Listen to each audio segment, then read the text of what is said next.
comment period as required by our public participation plan. The public notice has gone out to the 3 newspapers on the screen, as well as information by email to you all as well. Next slide. Our first public workshop will be taking place tomorrow, February 4th at 5:30 p.m. To register for that workshop, please go to the link on the screen. Next slide. Next, I'll take you through where you can access the draft plan and documents on our website. Next slide, please. So if you go to gnrc.org and you go to Browse by Topic, underneath Transportation and Mobility, there's a tab that says Regional Transportation Plan. This will take you to the draft plan and all related documents. You can also go directly to this link at gnrc.org/draftrtp. Next slide, please. Some of the things you'll find there are all of the chapters of the plan, as well as the technical appendices, specifically Appendix A, which includes a complete list of candidate projects and illustrative priorities. Next slide, please.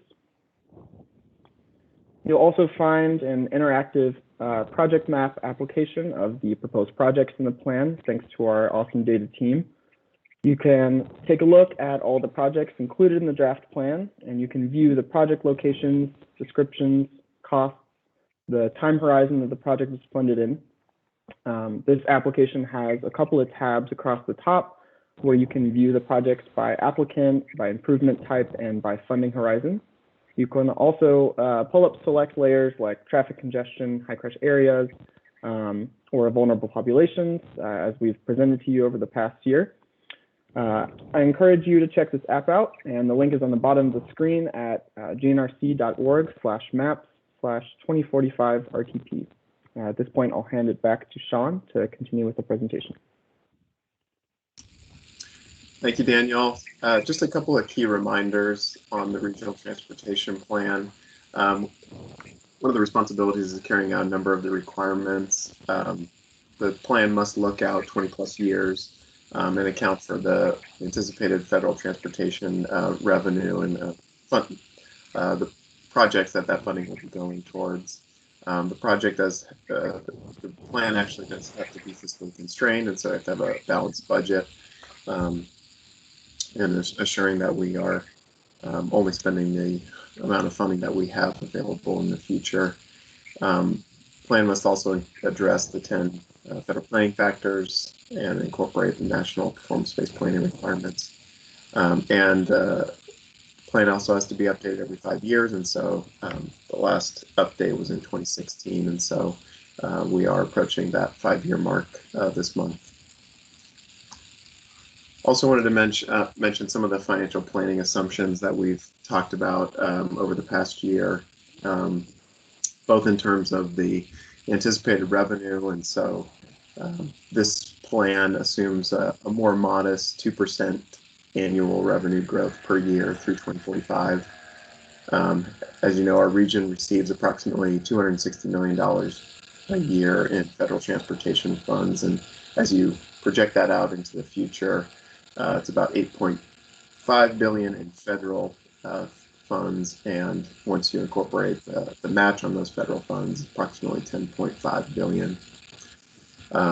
We also, in transitioning from the revenue to the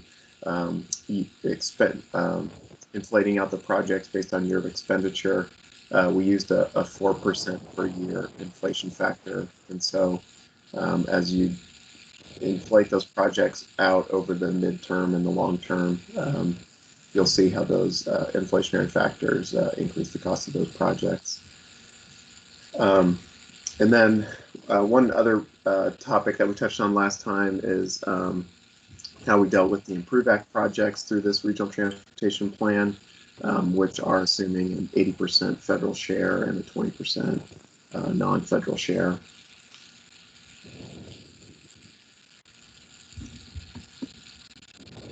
So just a recap of the last year and a half, we kicked off this effort with an event back in October 2019 at the Frisk Center, where brought together a lot of partners and stakeholders.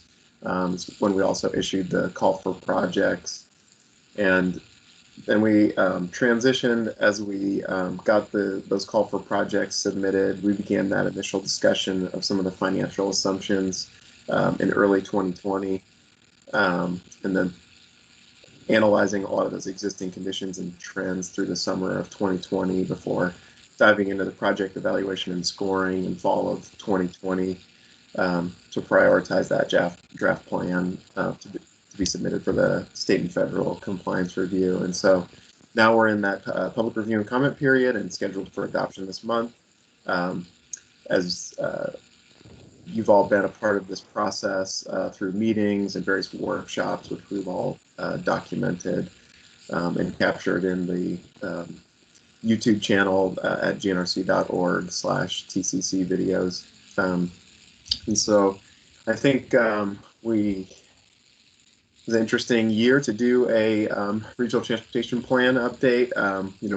We initially set out to solve a lot of the region's mobility issues with some of these grand regional projects that were more visionary in nature, and ultimately ended up settling on some of the more immediate concerns and existing commitments. I think we also we're eager to discuss potential expansion of revenue sources, but ultimately this plan is a much more constrained budget to those existing funding sources. And so made those changes as part of this process and adapted along the way, but there is a commitment to return to solve this together initiative at the appropriate time. So with that, I'm going to turn it back to Daniel, and he's going to take us through some of the summary of the investments in the plan. Thank you, Sean. So now I'll jump into a summary of some of the investments through 2045 that are included in the plan. You can move on to the next slide.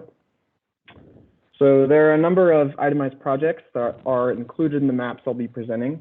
And as you all know, the $8.5 billion federal or $10.5 billion total across the life of the plan, this map specifically reflects the share of those projects that have been itemized.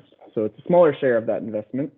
About 122 projects are represented on that itemized list and account for about $4.8 billion in federal funds. Next slide, please. This map represents projects by funding horizon. The coloration indicates funding horizon, so the darker red, more near-term funding, lighter red, midterm or 2035 funding, and the pink long-term or out to 2045, as well as the unfunded projects in yellow. Next slide, please. Looking at how those projects accomplish some of the goals in our plan, nearly all of those projects are located in what we've identified as the top 25% high crash areas, and those are defined as the crash frequency over the past 5 years. Next slide, please. If we look at traffic congestion, about 2/3 of those projects are located in a top 10% congested area, and that's defined as a percent of free flow speed. Next slide, please. And if we look at how it relates to some of the environmental data layers that we've looked at, nearly 90% of the projects are located in proximity to the environmentally sensitive areas, which is defined by a number of environmental factors that we looked at. This is part of an ongoing consideration through staff evaluation and analysis to determine the impact of investments on the environment and opportunities to mitigate these impacts through the project development process. Next slide, please. Similarly, for vulnerable populations, about 1/3 of the projects are located in what we've identified as highly vulnerable areas, which are 6 or more vulnerable populations based on the 9 population groups we've identified. Also, through the staff analysis, we determined what the impacts would be on the communities in these areas. Next slide, please. So if we look at these investments by project set, which are the categories or groupings of projects, of that $8.5 billion in federal funds, about 1/3 are programmatic investments. This includes some TDOT maintenance projects and transit formula funds for WeGo and other transit agencies within the region. And then there's also buckets of funding for CMAQ and the Active Transportation Program. You'll see that more than 2/3 of the investment is made up of Improve Act projects submitted by TDOT. Next slide, please. This shows funding by prior commitment. You'll see that a significant portion of projects are already in the TIP. So of the Improve Act projects, a majority are included in the TIP, and of the local submissions, about 1/3 are included in the TIP. So between the TDOT and locally submitted projects already in the TIP, those projects account for about half of the investments made over the life of this plan. Next slide, please. And finally, this is a look at investments by county. So we see the percentage of statewide availability investments by county in red and mandatory suballocation by county in blue in relation to percentage of population, vehicle miles traveled, and federal aid lane miles, all represented as the lines on the chart. So statewide availability investments in red total about $5.4 billion. Mandatory suballocation investments in blue total about $608 million. And this tracks across the counties with the exception of suballocation in Robertson County. And at this point, I'll hand it back to Sean to finish out. Thank you, Daniel. I'm just going to go through a couple of the key takeaways. I think we touched on a couple of these at last month's meeting, but I think it's important to reemphasize, this region's plan is extremely dependent on federal grant programs. As we talked about the revenue assumptions over the past year, I think we noted similar peer regions across the country that had a greater source of state and local funds that they were bringing into their transportation plans. Another item is that the buying power continues to dwindle. We've noted that projects are costing more, and I'll show you a quick example of that on the next slide, just how some of the projects that were part of the last plan versus this plan and how some of those costs have changed over time for various reasons, not only having to inflate those out, but increases in right-of-way and in construction. One thing that we are still trying to get a handle on that was discussed last month's meeting is a handle on the revenue that will be available through the Improve Act and how that will be allocated throughout our region over the long term. As Daniel just noted, most of this plan is committed to, or a majority of this plan is committed to Improve Act projects, as well as local projects that are contained within the TIP. And so we have a lot of existing commitments that are accounting for, as Daniel mentioned, about half of the plan's investments out to 2045. And so we'll continue to need to work with the state to identify options in order to identify additional funding and to advance some of these major investments and also some of the locally submitted projects over the long term.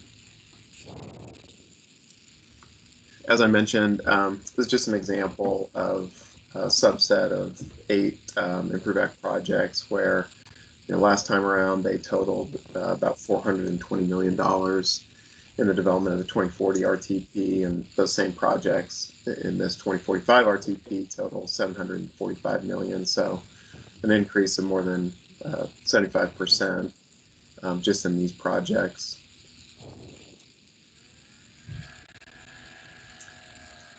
So I'll now switch gears to just talking through quickly some of the comments from our state and federal partners to the compliance review. And I think last month we noted how we were working through some of these comments, and I'll just give an update that we've addressed the majority of these comments and we're able to identify or make changes to some of the timelines as well as funding sources for projects in order to ensure that the plan is fiscally constrained.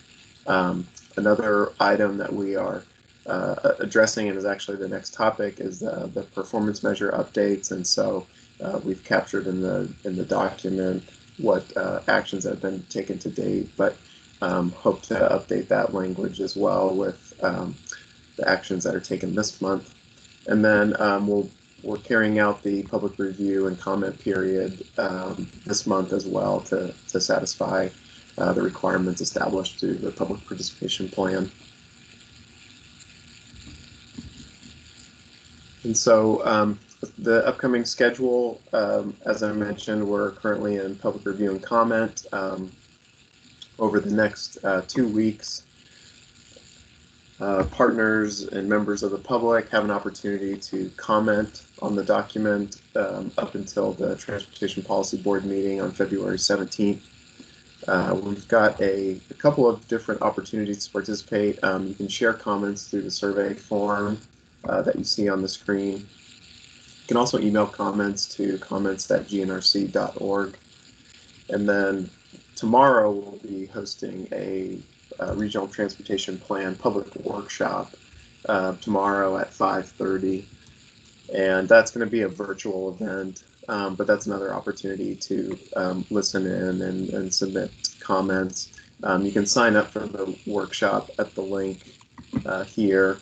And Daniel, if you wouldn't mind just posting that in the chat box, that would be easier for folks to register. And then we also have posted on our social media channels opportunities to register, and that will take you to a link that you can RSVP that you will attend. So with those remarks, I'll just turn it over to ask if there are any questions, clarifying questions for staff.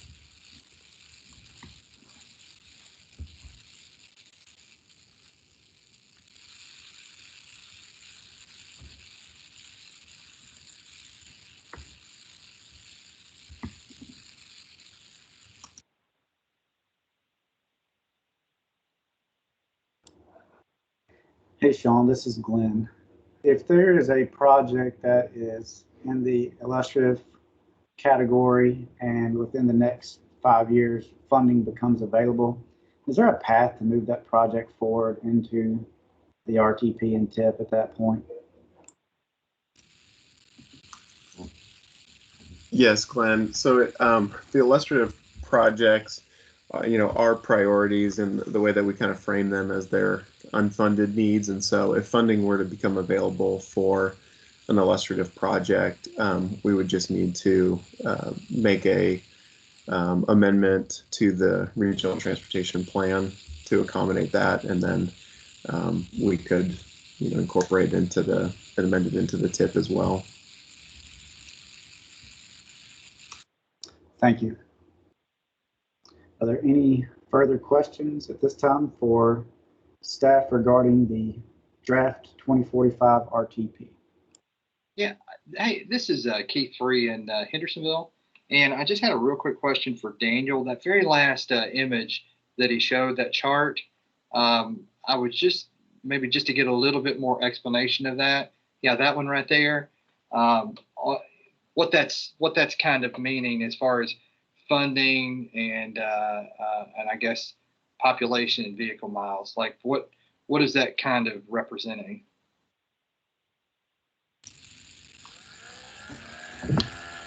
Keith, I can take that one. So what we wanted to showcase kind of the investments across the region and kind of the percent of investments across the different counties in relation to population, VMT, and federal aid lane miles. Basically, in relation to people, the amount of travel, and the amount of infrastructure that's within those areas. And so the red investments is slightly different than the blue. The red is more of the focus primarily on the, I guess it's largely driven by Improve Act projects. So those projects that are funded with the NHPP and STBG funds, most notably, versus the suballocation is the urbanized suballocation funding that comes to the MPO. And so the blue is more driven by the evaluation process where projects within our region under the discretion of the MPO assigned, includes projects within the TIP as well as some of the new projects that were identified through this plan. And so the red is more investment, but we just wanted to showcase kind of the percentage of those pots of funding. Okay, yeah, that answers that great for me. Thank you very much, Sean. I appreciate it. Sure thing.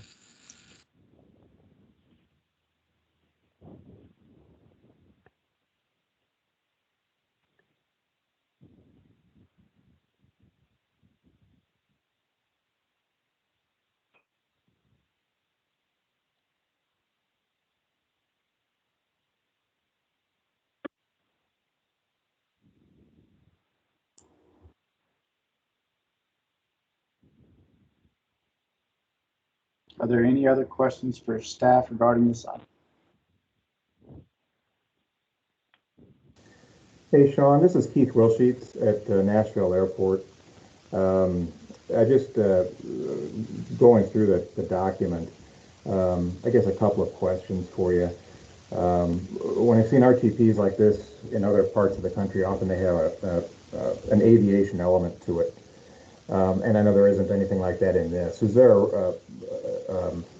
what was the approach to dealing with BNA through this? Was it, I know it's considered in the document as under other, just another traffic generator, but it's pretty big. And so I'm just wondering what the general approach was as you went through developing this regarding BNA.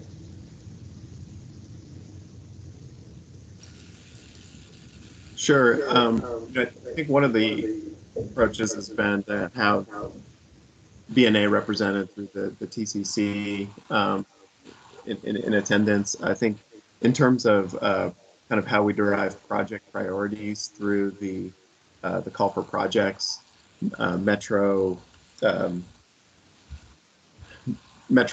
Davidson County submitted funding requests, project funding requests within Davidson County for consideration, in addition to the submission of project requests from WeGo Public Transit. And so I think there are some priorities that you'll see, like the Donaldson Pike relocation, that are projects that, you know, are city priorities as well as the airport priorities. But I think that there are some probably other priorities out there as well that have been identified through you know, studies. I know the idea of transit to the airport has been discussed, and so those are other initiatives that I think would be ongoing conversation and discussion to identify kind of the mechanisms to move forward.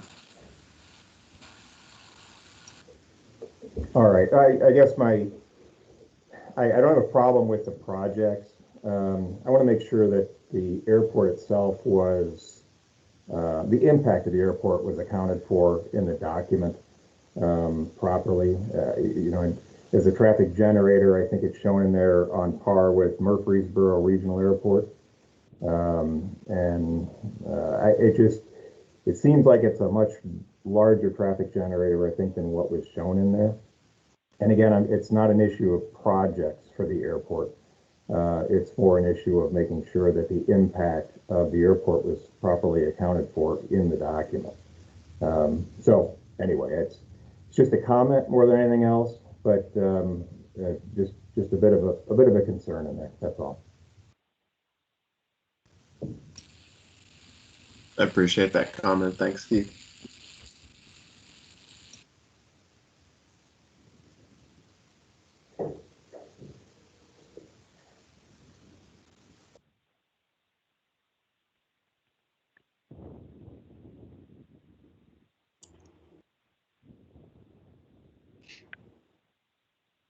Sean, did that conclude your all's presentation on this item, or there's further discussion needed? Those are the end of our remarks, and so I think if we'd just be requesting endorsement from the TCC for consideration by the Transportation Policy Board. Thank you. With that, we'll look for a motion to endorse the draft 2045 Regional Transportation Plan for consideration by the Transportation Policy Board. This is Jonathan Marston from Franklin. So moved. We have a motion. Is there a second?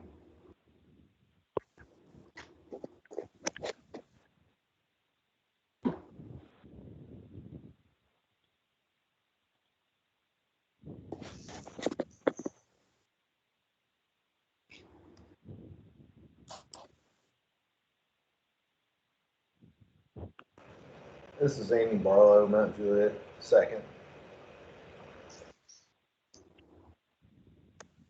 We have a motion and a second. Is there any further discussion regarding this item?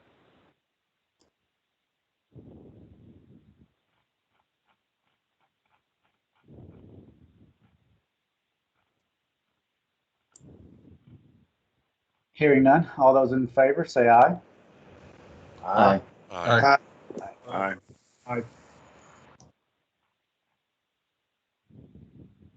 Any opposed?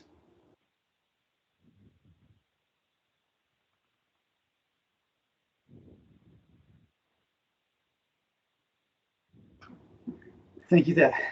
With that, we'll move on to the next action item on our agenda today, which is to endorse updates to the performance measure targets. And Sean will lead us on this one. Thank you, Glenn.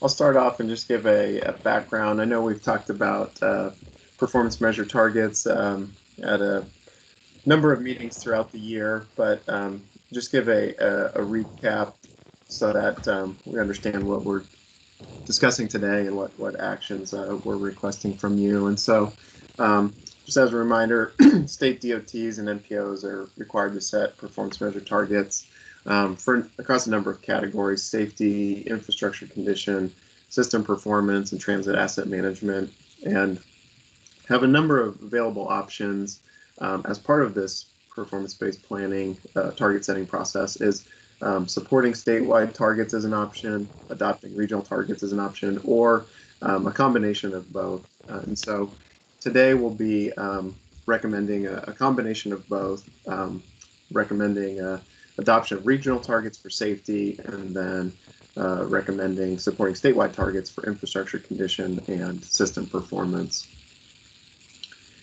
And so here's a overview of the various measures within each of those categories across roadway safety, infrastructure condition, and system performance.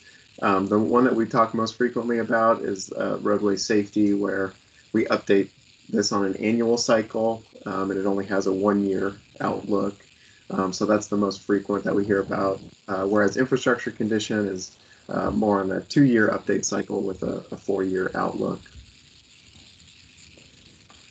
And so we're going to take you through, kind of the discussion to date has been particularly on safety. We've discussed the different potential regional targets for departing from the state targets of increasing fatalities. And we've also tried to look beyond just the 1-year target and look out across the life of the regional transportation plan out to 2045 to say, what are our goals over the life of the plan? What would be that desired outcome by 2045 for these safety performance measures? And so what we're going to walk you through today is kind of, where the historic numbers have been across these different measures, where that, based on those historic trends, where that trend line is currently anticipated to go, and then where that path that we prefer that would be within that desired outcome by 2045, kind of that goal line. Where's that path that we want to take to reach our goal? And then as we get into the specifics of the 1-year target setting, we'll be talking about a baseline and target, and that baseline is basically where we are at this moment, based on this 5-year rolling average, and then that place that we need to go next in order to stay along that desired goal line, that being our immediate 1-year target. And so Ashley's going to walk you through kind of what that looks like over the short term and long term, and then we'll come back to kind of an overview of what we are recommending. So with that, I will transition it over to Ashley Reeves. Awesome, thank you. Okay, so here we have the historic trend line going back to 2011 in gray. And I want to just go ahead and note that each of these charts and graphs are going to be set up the same way. So you're going to see historic annual numbers in gray, and then the dashed line in gray is 2020 numbers, as they're still fairly preliminary. So we have the historic data going back to 2011, which leads us to a baseline of 197. If we follow the trend, which is the dark blue line, we would reach an annual number much higher than if we follow the 1% annual reduction goal that we are suggesting in orange. And if you go to the next slide, if we want to reach our 2045 goal of 151 fatalities, we would have to have fatalities below 193 for 2021. And then if you click one more time, the difference between the trend and our goal would save approximately 2,900 lives. Next slide. Here again, we have the historic trend for fatality rates going back to 2011 in gray, which leads us to a baseline of 0.92 per 100 million vehicle miles traveled. If we follow the trend, again, the dark blue line, we would reach an annual number much higher than if we follow our goal trend line. If you click to the next slide, if we want to reach our 2045 goal of 0.53, we would have to have a fatality rate below 0.85 for 2021. Next slide. Here we're going to see the same thing for serious injuries. You have the historic trend going back to 2011, which leads us to the baseline of 1,349.8. And if we follow the blue trend line, we would end up with a 2045 target of 1,607. And if we follow our goal line, we would end up with a 2045 target of 1,039. And if you go to the next slide, if we want to reach our 2045 goal of 1,039, we would have to have serious injuries below 1,323 for 2021. And the difference between the trend and our goal would avoid approximately 8,700 injuries. Next slide. Here we have it for serious injury rate, which gives us a baseline of 6.4. If we follow the trend, we end up with a 2045 target of 5.74. If we follow our 1% annual reduction goal line, we end up with a 2045 target of 3.65. Go to the next slide. If we want to reach our 2045 goal of 3.65, we would have to have a serious injury rate below 5.85. Next slide. Here we have the number of non-motorized fatalities and serious injuries, with the baseline leading us to 178.6. If we follow the trend, we end up with a 2045 target of 677. If we follow our 1% annual reduction goal line, we end up with a target of 138. And if you click to the next slide, if we want to reach our 2045 goal of 138, we would have to have non-motorized fatalities and serious injuries below 175 for 2021. And the difference between the trend and our goal would approximately avoid 7,300 fatalities and or serious injuries. And with that, I think that I will hand it back off to Sean. Great, thank you, Ashley, for walking us through that. And I think one thing to emphasize as part of Ashley's discussion of those numbers is, we have to be doing work to make progress to those. And I think a lot of work is being done, both at the federal, state, regional, and local level. There's a number of planning activities and infrastructure investment opportunities to advance safety. A couple that are ongoing include the Strategic Highway Safety Plan, road safety audits. There's also some renewed new efforts on TDOT's pedestrian safety initiative.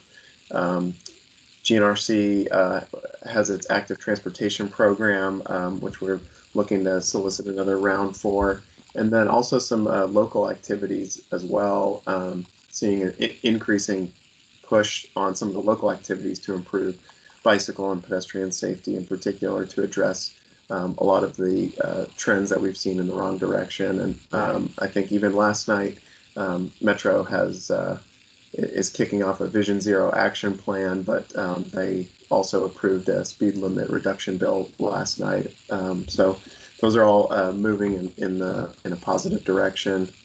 And then as part of our regional transportation plan, a lot of the existing conditions and trends analysis, identified some of the challenges that we're facing, and then we recommended some actions and strategies to pursue through the regional transportation plan. One of those was setting ambitious safety targets, in addition to a number of other items, but that's a key step to moving forward and achieving some of the goals that we've established through this document.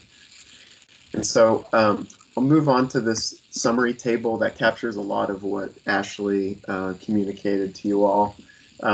This is basically summary table of those charts, and as you walk through, it kind of starts with the baseline, and then goes to the short term, and then to the long term. And so if we look at number of fatalities in particular, we see that with the baseline of 196.6, if we continue on that trend line, that numbers would be 208, increased to 208, but our 1 year target, we would be looking for a decrease to 193, and that translates into the 5 year rolling average target of 201.7, because we're factoring in the rolling average of previous years into that equation. And then as you look out, in order to continue along that trend line, if we were to continue just business as usual, that would look like that would increase to 364 by 2045, whereas our goal would decrease to 152. And so the other measures are set up in a similar order, where fatality rate follows the same trend, where we would be our 1 year target as well as our long-term target would both be in the downward direction. For serious injuries, the same, as well as the number of non-motorized fatalities and serious injuries. We'd be looking for a decrease in the 1 year target, as well as a decrease over the long term by 2045. And so the recommendation, and I will note, these numbers vary slightly from your packet. We made some minor revisions to these numbers to help not only explain, but to ensure that these calculations were correct. But the trends should be fairly consistent. And so what we would be asking for today would be a recommendation to endorse these regional targets for safety, following that 1% annual reduction, and adhering to these baseline and resulting 1 year targets that we can then submit on to FHWA.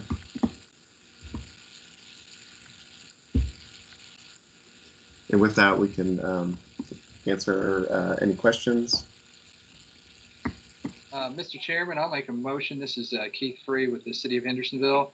I make a motion that we make a recommendation to endorse the regional targets for safety performance measures and endorse state targets for infrastructure condition and system performance measures for consideration by the TPB.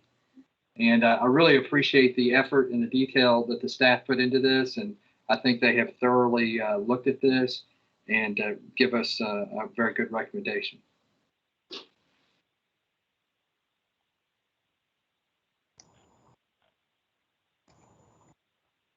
This is Doug DeMasi, Rutherford County. I'll second that.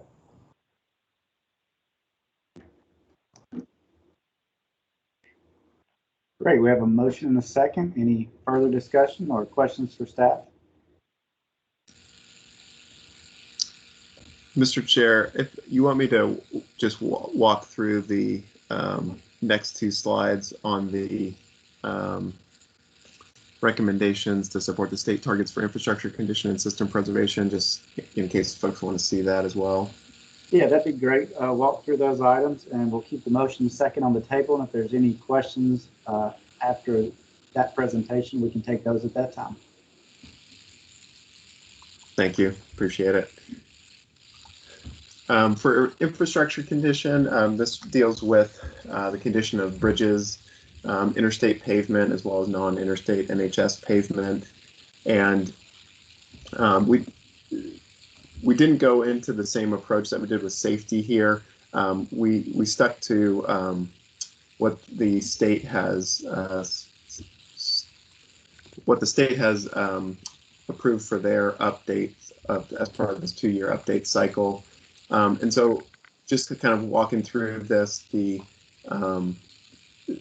with the infrastructure condition, there's a baseline, there's a 2-year and a 4-year target. And now we have some data with actual performance to see how the state's been doing in comparison to the 2-year target. And actual performance has been fairly consistent with the 2-year target, fairly on par with the 4-year target. And so the state has recommended only minor adjustments to the 4-year target. So there's been no change to NHS bridges in good condition or poor condition. There's been no change to interstate pavement, and there's been only a adjustment on the 4-year target to non-interstate NHS pavement in poor condition from 4% to 5%. And so given that these 4-year targets have largely remained the same, staff would be recommending supporting the state targets for infrastructure condition performance measures. And then on system preservation, we've laid out the table the same way. Actual performance has come in to see how it's compared to the 2-year target, and it's been fairly consistent. Freight reliability has been right on target. And looking out to the 4-year target, TDOT is proposing no change to interstate reliability or non-interstate NHS reliability, and a minor change to freight reliability, increasing that target from 1.33 to 1.37, anticipating slightly less truck reliability on the network. And so with those changes that have largely remained constant, we've also recommended endorsing state targets for system performance measures as well.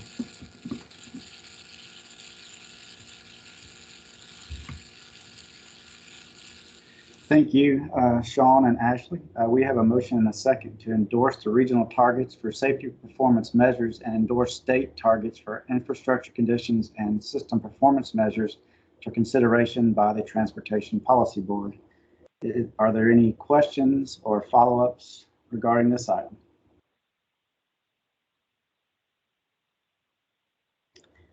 Hearing none, all those in favor say aye. Aye. Aye. Aye. Aye. Aye. Any opposed?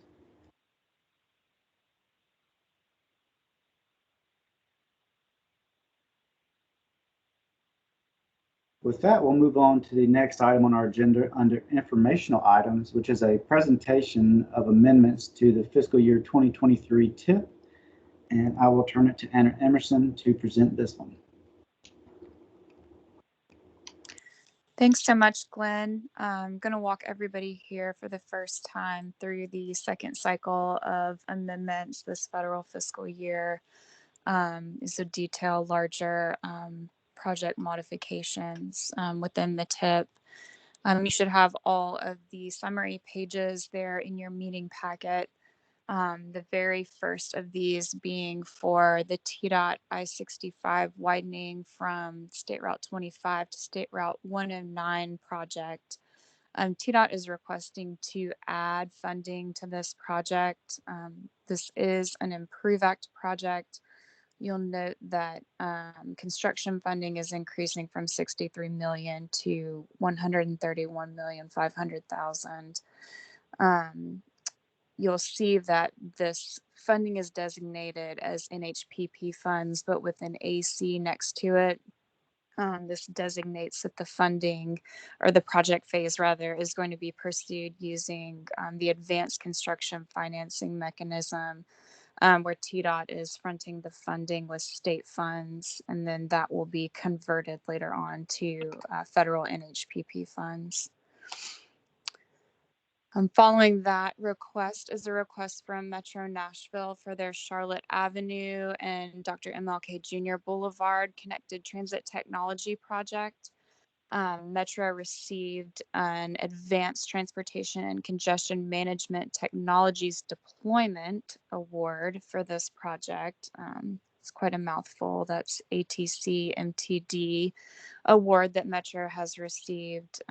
So they are requesting to add this project to the TIP in order to pursue transit technology efforts along this corridor.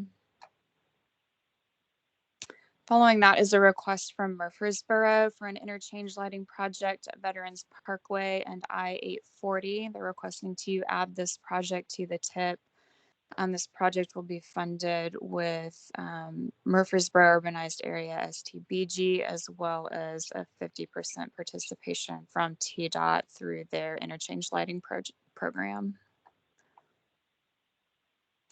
And following that is a request again from Murfreesboro for another interchange lighting project at Joe B. Jackson Parkway and I-24.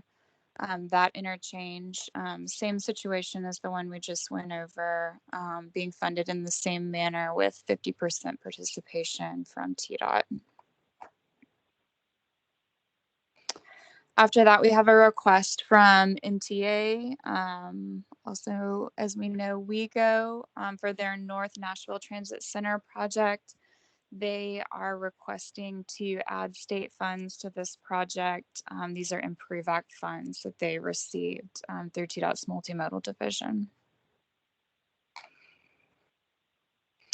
And then finally, we have a request from RTA for a regional park and ride facility effort that they plan to undertake.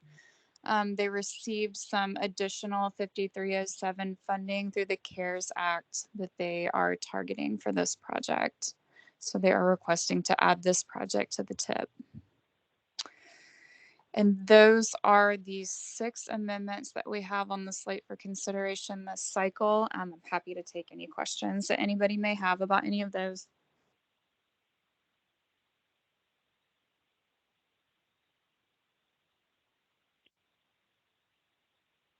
And if we don't have any, I'll turn it back to Glenn. Thank you, Anna. And that is all we have under informational items today. So we'll move on to regular reports. Are there any updates or information that the FHWA would like to share today? Hey, Glenn, this is Sean Santaya, FHWA Tennessee Division. Just a few minor updates. Pete Buttigieg has been confirmed as a secretary for the U.S. DOT, so we're excited about that. And then Stephanie Pollock has been named Deputy Administrator for the Federal Highway Administration, and Ms. Pollock comes from the Massachusetts DOT, if I recall correctly. So we're excited about the experience that she'll bring to FHWA.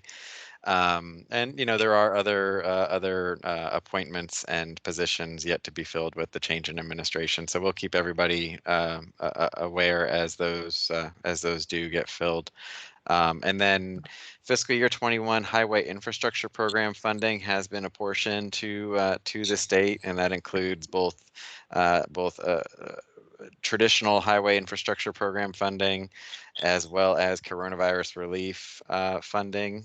So when those notices are made available on FHWA's website, we'll share those. But I do believe that TDOT has informed the MPOs or the TMA MPOs of their anticipated allocations under those programs. So the MPO staff would probably be able to better speak to the situation right now until FHWA formally and publicly publishes any guidance on that. But that's about all I've got. Happy to take any questions from anybody on the committee.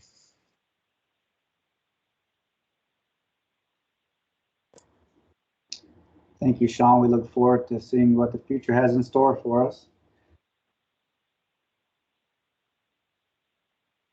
With that, we'll move to the TDOT reports. Does TDOT have anything they would like to update us on? Yes, Glenn. Thank you. This is Jonathan Russell at TDOT.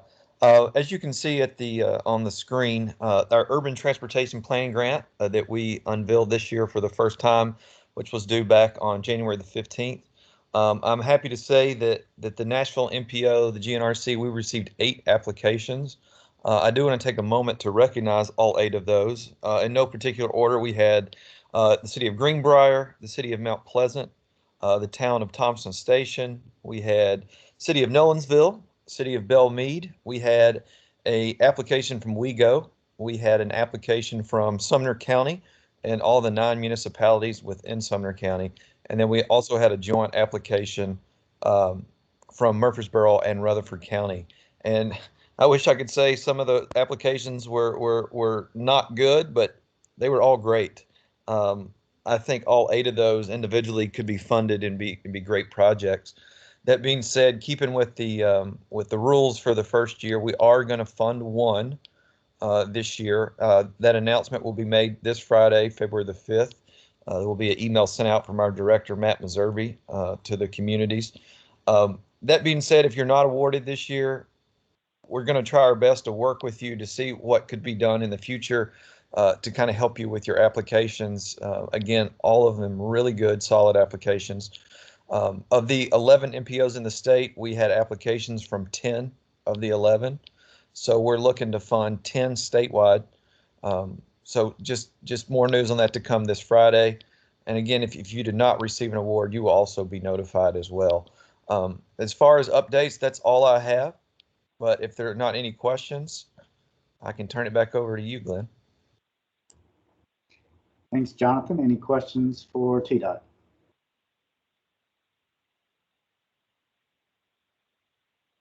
Hearing none, I have nothing for the chair's report, so we'll move on to the staff report. Thanks, Glenn. I'll let Anna start with just an update on the COVID relief funding. Thanks, Sean. Everyone may remember seeing this slide last month as we got some preliminary information from TDOT regarding the COVID-19 relief funding that was included as part of the most recent Consolidated Appropriations Act. It listed some of the same figures that you'll see on this slide. Tennessee's estimated allocation of this additional funding for transportation projects does appear to be about $210 million, and the numbers for MPOs specifically are different than what we talked about last time, maybe received by our MPO. MPOs across the state are expected to receive about $22.4 million with GNRC's, the Nashville area, estimated to receive about $7.9 million. So that's less than the information that we had received the first time around. I know that TDOT received some additional clarity on exactly how these allocations would work. Again, this money is going to be at 100% federal share, so it will not require any local or state match to be able to use it. And it still has that kind of quick expiration date. We'll have a little less than 4 years to get the money obligated. And so that expiration date is September 30th, 2024. We're still waiting on additional information regarding eligibility for this funding and any other special requirements that may be tied to it. But we did want to update everyone with those figures that we're more confident now are the amounts that we'll actually be receiving.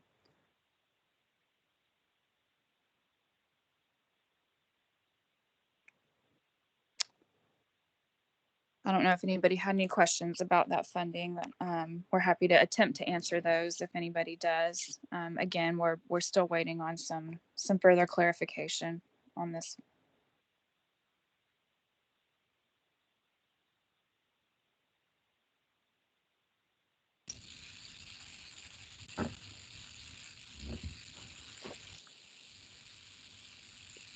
there's no questions on that, I'll just encourage folks to just a reminder that tomorrow will be the Regional Transportation Plan public workshop at 5:30. We held virtual through the Microsoft Teams platform. So feel free to attend and RSVP for that event. The other item I just wanted to relay, just so that folks are aware, is I'm expecting another child, and probably within the next 24 hours. And so if you need to get a hold of me, or if you need to get relay any updates or communication, if you could just reach out to Anna Emerson, she can make sure that your comments are addressed. And then I think we had move on to other items.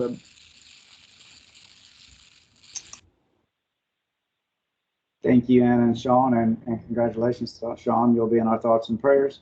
We'll move on to other business.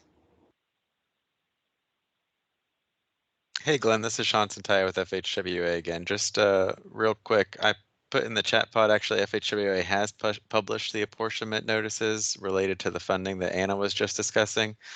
So the links to those notices are in the chat pod there, and from there you'll be able to see where those numbers are that Anna is referring to, and some of the eligibilities associated with those funding. And there is two sort of separate and distinct funding sources that did come out of this latest Appropriations Act. There's the FY21 Highway Infrastructure Program funding that's going to be similar eligibility to the STVG program, relatively flexible, and then there's also the eligibility for electric vehicle charging infrastructure associated with that funding, and then there's the additional sort of COVID relief funding that has even more flexibility, and our understanding is that is going to be able to be used for things that FHWA funding would not normally be able to be used for, such as preventative maintenance, employee salaries, offsetting the impacts of the COVID-19 pandemic that's been seen across the country. So,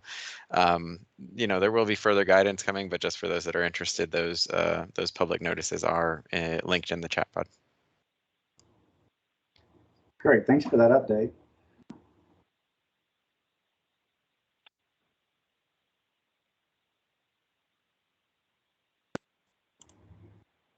So we are still under other business. It looks like Billy Higgins.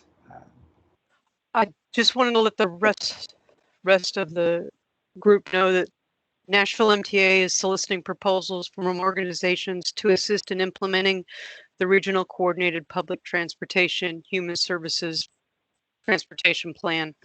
We're seeking capital and operating projects that will improve access to jobs for individuals with low incomes or enhance the mobility options for seniors and individuals with disabilities. GNRC staff will be reviewing those proposals to make the awards. Proposals are due on February 15th. If you want some information about the RFP, let me know.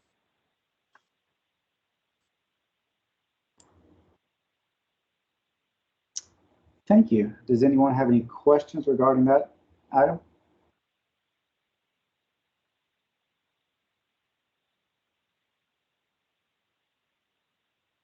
Great. With that, we'll be adjourned until the next TCC meeting on March the 3rd. Have a great day.